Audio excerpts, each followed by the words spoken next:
যারা ক্ষমতায় আছে এবং ক্ষমতার কাছাকাছি আছে আমরা কাউকে আর বিশ্বাস করতে চাই না। এই সরকার কোনো সংবিধান মেনে আসেনি, এই সরকার কোনো নিয়ম মেনে আসেনি।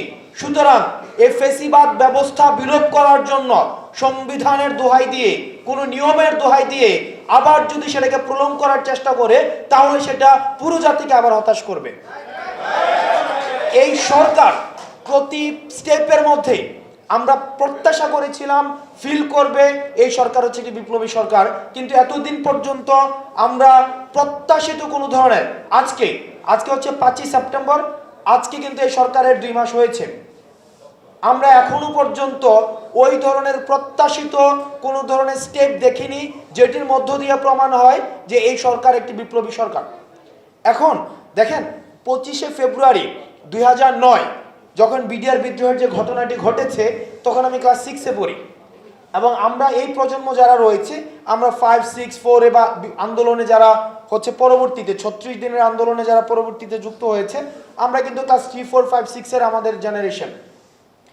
এই পুরোটা সময় আমরা হচ্ছে এই বিডিআর কার্নেজটা হচ্ছে এই গভর্নমেন্টের প্রথম কোনো কার্নেজ, যেটা হচ্ছে ন্যাশনাল যে ইউনিটি, এই ইউনিটি প্রথম ফেসিবাদ ব্যবস্থা কায়েম করার প্রথম পদক্ষেপ, আমি যদি ভুল না করে থাকি। বিডিআর বিদ্রোহ থেকে শুরু করে এই সরকারের আমলে যত অপশাসন হয়েছে সেই অপশাসনগুলোর বিচার আমরা নিশ্চিত করতে পারবো। সুতরাং দ্রুততম সময়ের মধ্যে আমাদের যে বিদ্যমান যে সংবিধানটি রয়েছে এই বিদ্যমান সংবিধানটিকে বাতিল করে দিয়ে সংবিধান অবশ্যই আবার পুনর্গঠন করতে হবে। দেখেন ওই যে সার্জিস কিছুক্ষণ আগে বলছিল ডিজিএফআই এর যে নির্যাতনের বিষয়গুলো, ডিজিএফআই থেকে আমি মনে করি যে তাদের থেকে বক্তব্য আসা উচিত। গত এই যে 16 বছরে প্রত্যেকটি কাজে আমরা ডিজিএফআই এর নাম দেখেছি, সুতরাং ডিজিএফআই থেকে বক্তব্য আসা উচিত। তাদের যে এতদিন পর্যন্ত অপরাধ করেছে সেই অপরাধগুলোকে অ্যাকনোলেজ করে তাদেরকে কমিটমেন্ট দিতে হবে, নচেত তাদের এই ডিজিএফআই সংস্কারের জন্য তাদের থেকে বক্তব্য নিতে হবে, নচেত অতীতের যে ঘটনাগুলো ঘটিয়েছে সেটির দায়ভারও তাদেরকে নিতে হবে। এখন আমরা মেন্টাল ট্রমার মধ্যে রয়েছি, আমাদের টলারেন্স লেভেল একদম কমে গিয়েছে।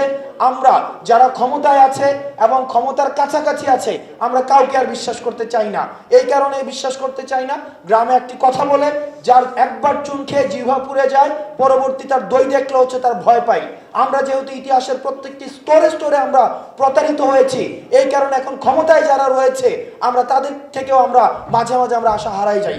এই কারণে অন্তর্বর্তীকালীন সরকারে যারা রয়েছে আমরা আপনাদেরকে আহ্বান জানাবো, এটা যে একটা বিপ্লবী সরকার, এই বিপ্লবী সরকারের চেতনা আপনারা ধারণ করুন এবং ডিসিশনগুলো যেন খুব র্যাপিড হয়। ডিসিশনগুলো যদি আপনারা সংবিধান এবং নিয়মের বেড়াজালে সবসময় রেখে দেন আমরা কিন্তু আবার আশাহত হতে থাকবো। সেই জন্য আমরা আপনাদের কাছে প্রত্যাশা করব বিভিন্ন কমিশন গঠন করে দিয়ে যারা বঞ্চিত ছিল তাদেরকে কিভাবে অ্যাকোমোডেট করবেন সেটির জন্য আপনারা যথাযথ হচ্ছে পদক্ষেপ নেবেন। সর্বশেষ আমি গতকাল একটি রিপোর্ট দেখেছিলাম যে খুব সম্ভবত মেজর জিয়া, জেনারেল জিয়া এবং হচ্ছে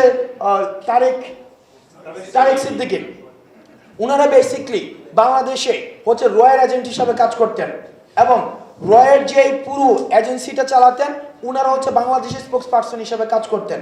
একটা সার্বভৌম দেশের মধ্যে, একটা সার্বভৌম একটা দেশে একটা পার্শ্ববর্তী একটা দেশের ইনফ্লুয়েন্স কি পরিমাণ ছিল যে রয়ের অফিস ক্যান্টনমেন্টের মধ্যেও ছিল, ক্যান্টনমেন্টের মধ্যে আপনার রয়ের অফিস ছিল। এই বিষয়গুলোতে এমন না যে এটা কেউ জানতো না, অবশ্যই এগুলো আপনারা জানতেন, সেনাবাহিনী জানতো। সুতরাং এতদিন পর্যন্ত যে নিশ্চুপ ছিলেন এখন একদম অজু করে একদম সাধু হয়ে যাবেন সেই সুযোগটি নেই। আপনাদেরকে অপরাধ স্বীকার করতে হবে। আমরা বিভিন্ন রাজনৈতিক দলকে দেখছি যে ক্ষমা চাওয়ার পূর্বেই তাদেরকে মাফ করে দিচ্ছে, আর ওই ক্ষমাই তো চায় নাই। আমরা কি শুনেছি যে আওয়ামী লীগ এই পর্যন্ত কোনো বক্তব্য দিয়েছে? তাদের এই গণহত্যার জন্য তারা কি মাফ চেয়েছে? তো তারা মাফ চাওয়ার পূর্বে আপনারা কাদের ম্যান্ডেট নিয়ে আপনারা তাদেরকে ক্ষমা করে দিচ্ছেন? আওয়ামী লীগ যতদিন না পর্যন্ত তারা অ্যাপোলজি সিক করে বিচার নিশ্চিত করে এবং যতদিন না পর্যন্ত জনতা সিদ্ধান্ত নেয় ততদিন পর্যন্ত আওয়ামী লীগের পাবলিক অ্যাক্সেস আমরা ছাত্র জনতা কোনোদিন হতে দিব না।